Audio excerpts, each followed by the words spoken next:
जैसा कि थंबनेल से आपको पता चल गया होगा, आज हम जॉन ऑस्टिन के संप्रभुतावादी सिद्धांत के विषय में अध्ययन करेंगे। नमस्कार दोस्तों, मेरा नाम आदित्य कुमार है और मेरे चैनल पर आपका स्वागत है। आज हम राजनीतिक विज्ञान विषय में पाश्चात्य राजनीतिक विचारकों की श्रेणी में जॉन ऑस्टिन के संप्रभुतावादी सिद्धांत के विषय में अध्ययन करेंगे। जॉन ऑस्टिन के संप्रभुतावादी सिद्धांत के विषय में अध्ययन करने से पहले हम उनके सामान्य जीवन परिचय पर थोड़ा विचार विमर्श करते हैं। उसके बाद में हम टॉपिक बाय टॉपिक आगे बढ़ते हैं। जॉन ऑस्टिन का सामान्य परिचय। जॉन ऑस्टिन का जन्म 3 मार्च 1790 ईस्वी को इप्सविच नामक स्थान पर हुआ था। वह अपने माता पिता के सबसे बड़े पुत्र थे। उनकी मृत्यु 1859 में हुई। जॉन ऑस्टिन आर्थिक रूप से जीवन भर असफल रहे। सबसे पहले 17 वर्ष की आयु में उन्होंने सेना में नौकरी की, लेकिन कुछ समय बाद ही उसने उसे छोड़ दिया। उसके उपरांत वकालत की तथा उसके बाद में विश्वविद्यालय में भी अध्यापन कार्य किया, किंतु उन्होंने उसे भी छोड़ दिया। अब हम जॉन ऑस्टिन के द्वारा रचित पुस्तकों के विषय में अध्ययन करेंगे।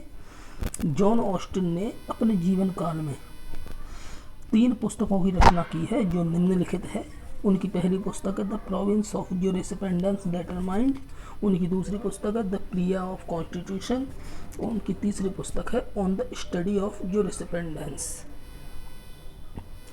लेकिन इन सबसे भी महत्वपूर्ण 1859 ईस्वी में प्रकाशित उसकी प्रसिद्ध पुस्तक लेक्चर्स ऑन ज्यूरिस्प्रूडेंस थी, जिसे हिंदी में हम न्याय शास्त्र पर व्याख्यान के नाम से भी जानते हैं। इसी पुस्तक में जॉन ऑस्टिन ने अपने संप्रभुता के सिद्धांत को विस्तार से बताया है।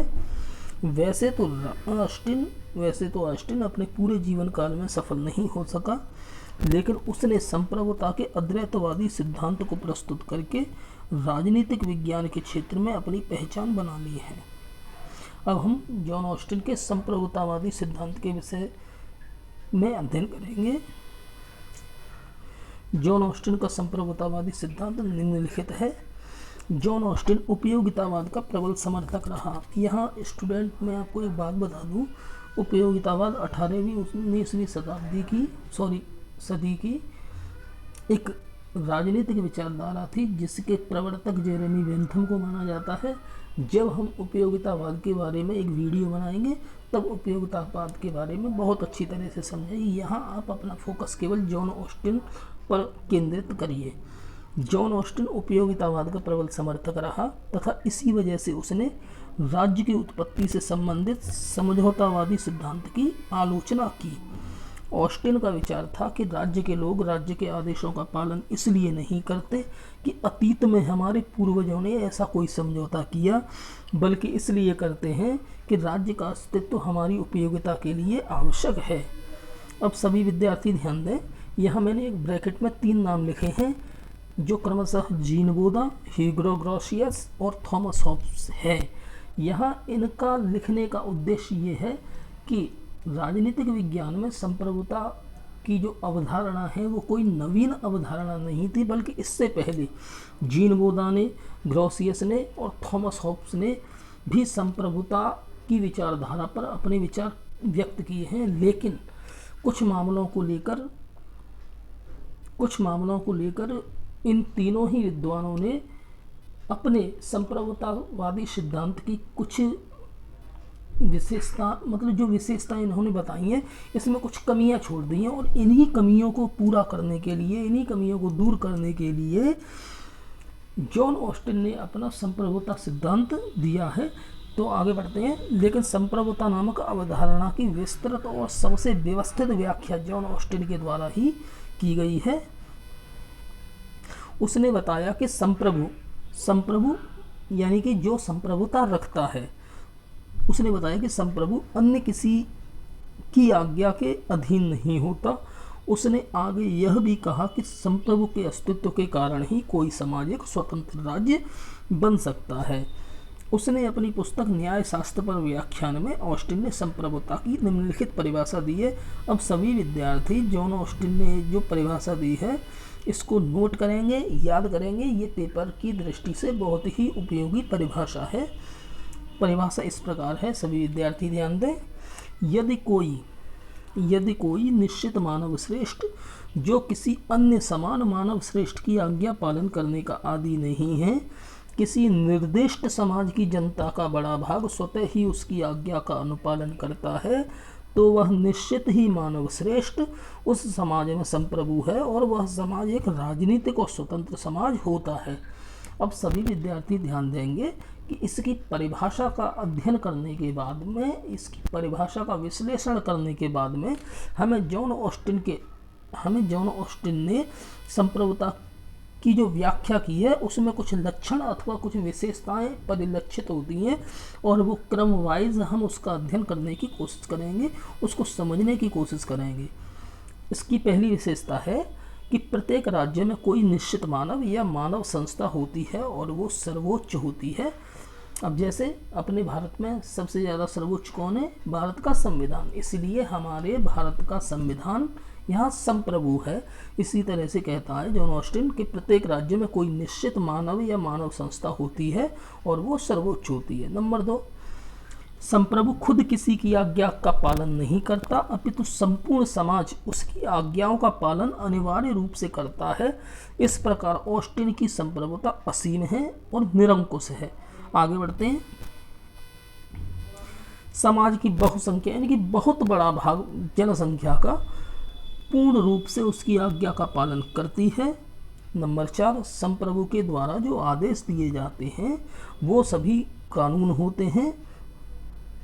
जॉन ऑस्टिन ने अपनी किताब में एक जगह लिखा भी है, कानून संप्रभु के आदेश होते हैं। जॉन ऑस्टिन, ये परिभाषा है, नोट कर लीजिए, पेपर में 1 नंबर के 1 लाइनर में बहुत पूछी जाती है, बहुत आती है। और नंबर 5 है संप्रभुता अविभाज्य होती है। कहने का आशय ये है कि संप्रभुता के टुकड़े नहीं किए जा सकते, न ही एक जगह से दूसरी जगह हस्तांतरित की जा सकती है। इसलिए संप्रभुता को जॉन ऑस्टिन ने अविभाज्य इकाई बताया है। संप्रभुता को अविभाज्य इकाई बताया है। अब जॉन ऑस्टिन की परिभाषा, इसकी विशेषताओं और इसके लक्षणों के अध्ययन करने के उपरांत हम इस निष्कर्ष पर पहुंचते हैं कि जॉन ऑस्टिन ने अपने संप्रभुता के सिद्धांत में अपने संप्रभु को निरंकुश और असीम शक्तियां प्रदान की हैं। यहाँ पर मुझे एक पाश्चात्य राजनीतिक विचारक मैकियावेली की याद आ रही है। उसमें अपनी किताब में मैकियावेली ने एक बार एक बात लिखी थी। उन्होंने कहा था कि राजा को तो राज्य की चिंता करनी चाहिए, साधन तो सदैव आदरणीय ही समझे जाएंगे और उनकी सामान्य रूप से प्रशंसा की जाएगी। तो मैकियावेली असल में ये बात बताना चाहता है कि राजा को अपने राज्य में शासन करने का पूर्ण अधिकार होता है और वो राज्य में कोई भी कानून लागू कर सकता है, उसको उसका पालन करना राज्य के प्रत्येक नागरिकों के लिए परम आवश्यक होता है। ठीक वही बात ऑस्टिन ने अपने संप्रभुतावादी सिद्धांत में कही है कि राजा के कानून राज्य में सबसे सर्वोच्च होते हैं। राजा अगर कोई आदेश दे देता है तो वो कानून का रूप धारण कर लेता है। इस प्रकार हमें ये महसूस होता है, हम अध्ययन करके ये समझ पाते हैं कि ऑस्टिन ने अपने राजा को, अपने संप्रभु को असीम और निरंकुश शक्तियां दी हैं और उस पर कोई भी कानूनी नैतिक प्रतिबंध नहीं है। इन्हीं सब बातों के साथ आज का ये टॉपिक समाप्त होता है। सभी बच्चे ध्यान दें, सभी स्टूडेंट ध्यान दें। अगर वीडियो अच्छा लगता है आपको तो आप लाइक भी कीजिए, कमेंट भी कीजिए, डिसलाइक भी कीजिए और कमेंट में ये ज़रूर बताइए कि इस वीडियो में वास्तविक कमी क्या थी। यदि आपको इस वीडियो से कुछ समझने की क्षमता प्राप्त हुई हो या आप समझ रहे हो या आपको अच्छा लगा हो तो आप इसको दूसरे ग्रुप में भी अपने दोस्तों के साथ भी शेयर करें, जिससे कि हमें अच्छे वीडियो बनाने की प्रेरणा मिलती रहे और हम आपके लिए अच्छे वीडियो बनाएं। इन्हीं सब बातों के साथ मैं अपनी बात को विराम देता हूं। मिलते हैं नेक्स्ट वीडियो में, तब तक के लिए नमस्ते, जय हिंद, जय भारत।